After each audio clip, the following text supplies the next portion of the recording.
Happy Kaiju Lai! We're continuing our journey into Godzilla, King of the Monsters, the original Marvel comic series. This is written by Doug Moench, art by Trimpe. This is so much fun. We're on issue 14, the conclusion to this awesome three-parter with Godzilla fighting these space creatures and Red Ronin getting decapitated at the conclusion of last issue. Man, we got the original issue on the left here. On the right, we got the black and white essentials volume. And in the center, we got the omnibus, which is what we're mainly going to be drawing from today. So let's dig on into this book, huh?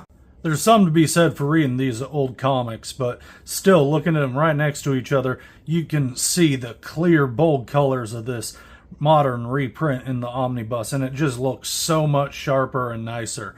But there's still a time and a place for going back to reading these originals, and it's fun to look at them next to each other. But man, looking at this black and white one, you can see much more of a difference, and it does stand out more as like a unique, fun experience of the art actually feeling a little bit different. And I love it so much. You just notice so many different details, and like just the mech stuff going on in the neck, the details on Robert and just his wrinkles versus how it looks colored here, and just how Godzilla's shading looks with everything. So very cool. Man, I dig it. Each issue opens up with an awesome splash page like this, and I just absorbed the artwork. It's so much fun. I love it. And what a way to hook you into the issue with a page like that. Godzilla standing over the battlefield, the decapitated Red Ronin. Let's turn the page and see what happens. I tell you, the one thing I don't like about these page comparisons, I always gotta move my coffee cup. But man, this issue is a total blast. We got these three creatures and they are juiced up. Rob's out of commission. What are we gonna do? I do love how all the various characters in the story do get a little bit of a time to shine, and we do see their personality coming through, and just the care they have, like Wu being super brave here and running out after Rob. We got Dugan taking care of business, taking over the National Guard who's on site. He's like, this is my territory. I'll outrank you. Got to get that voice down. But man, we get some crazy cool monster designs and fights in this issue. I love this weird looking worm who sucks stuff up and spits it out. And they actually use a little bit of strategy as he buries himself in the ground, distracting Godzilla as he's trying to take him out while this dude comes out from behind. But man, Turtle Fella, he is funky. Just those flighting tentacle eyes just creep me out a bit.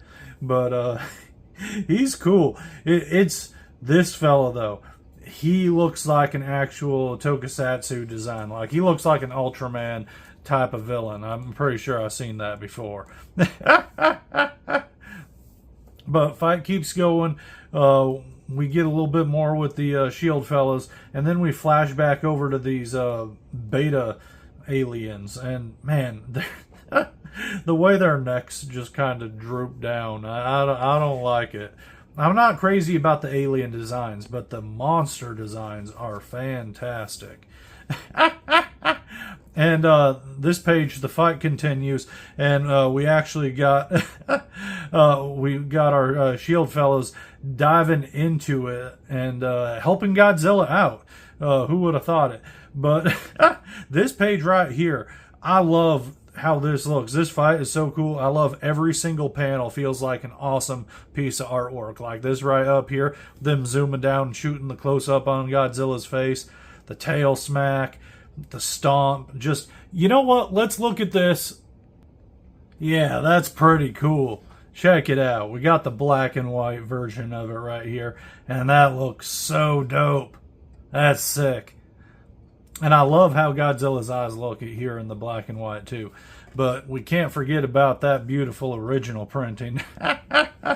The colors are a bit muted there. You have that off-color paper, but man, there's something beautiful and nostalgic about it. And I actually feel like this top panel has a little bit more impact and oomph with the lightly dulled colors there. So take it that what you will, but very fun. This is such a good issue. And just for the hell of it, let's look at the very next page too, because that is so cool looking. Like all the stuff going on with Rob and everything and is real sad, but like focusing on the Godzilla action, that looks so cool as he's just taking that creature down and just asserting his dominance as King of the Monsters, as the title of the book implies. So, man, what a blast. Let's keep it going, huh? Because we're actually closer to the end of the issue than I'd care to admit. Because this is one of my favorites. This storyline, this three-parter, might be the peak of this book, just for how off the charts wild it goes with Godzilla, and it just feeling like a classic Showa era type of adventure. The designs of these creatures are so cool. I love how the humans have a big part in the story, but Godzilla still is the star of the show. But Gabe is being mighty heroic fighting this fella. But this is so great with Dum Dum actually getting saved by Godzilla. Yet again, this is the second time it's happened, and he even admits as such. Woo, that's the second time you've saved my hash, pal, and twice can't be a coincidence. My hat's off to you. He takes back everything he ever said. And, you know, I'm sorry. I should have done a Dumb Dugan voice for that, but I didn't. I love this guy and how he's got that, like, crazy spinning tail there that acts like a laser blade there. It's so sharp. And, man, we saw what it did last issue, decapitating Red Ronin, and that's no good. But I think Godzilla was paying attention, too. This guy is vicious. I love this chomp he gets here, but Godzilla, he's not having any of it. And I love how he just grabs him by the mouth there and slams him down and gives a big old roar. But he sees that tail and he knows what's up. And I love this here, where we see it just slowly. He grabs it, like, what's he do? Oh. And he just has the dude chop his own neck. And you got all the S.H.I.E.L.D. guys actually cheering and like hip hip hooraying for Godzilla, all the while the National Guard fella, he is none too happy. It's fun seeing Dum Dum Dugan just slowly kind of move on to being a fan of Godzilla, or at least, you know, realizing that Godzilla ain't as bad as he thought originally. And I love how he tells Jones, he's like, and don't you dare say I told you so. Making me laugh. There's this bittersweet bit here where the last Baden is on his moon base and he's gonna die because they're out of oxygen, but he's just happy knowing those monsters were defeated, and these guys here, they're not able to unleash their forces and invade Earth because with them not having their monsters around anymore, they can't continue their conquest. Like I say, I don't like the alien race design so much. I think they're just a bit too dumb, goofy looking, but man, those monsters are fantastic. So we get a great ending here.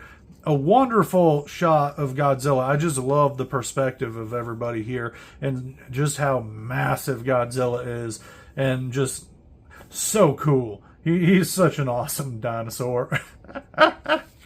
What kid doesn't like dinosaurs? What man doesn't dig himself a cool-looking dragon? Godzilla, he's just the king of them all. He's the biggest, best beast there is. But next issue, I tell you what, we're going Rome on the range. Godzilla versus Cowboys. That's going to be exciting. So I'll turn this page on the next episode of Kaiju Live. We'll see you then.